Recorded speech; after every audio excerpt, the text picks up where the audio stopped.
Je pense très clairement que la RSE peut constituer le vrai socle et le moteur d'un développement économique et que bien entendu le changement climatique est évidemment un défi considérable et vertigineux et que parfois effectivement c'est quelque chose qui peut faire peur, qui peut décourager, mais je pense au contraire que la RSE est véritablement la manière dont nous pouvons transformer ce qui nous apparaît aujourd'hui comme une contrainte en un projet économique pour une entreprise, pour un territoire et potentiellement pour un pays. Et vraiment, moi, je suis convaincu que l'économie de demain sera une économie décarbonée et que les entreprises qui seront à la pointe de la RSE, qui se transformeront aujourd'hui, seront aussi des entreprises qui seront rentables demain.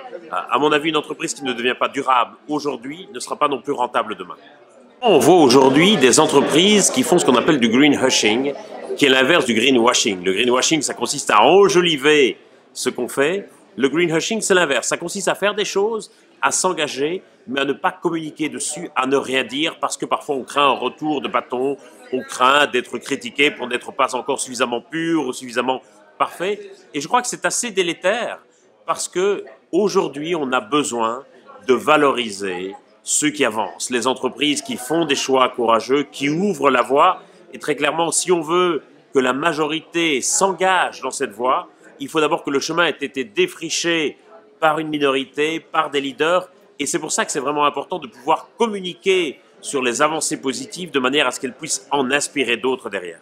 Je crois que la première chose à faire, quand effectivement on hésite un peu à s'engager dans cette direction, c'est de se demander d'où l'on vient, et donc de réaliser un audit, un bilan de son activité aujourd'hui et de se dire où est-ce que je veux être demain.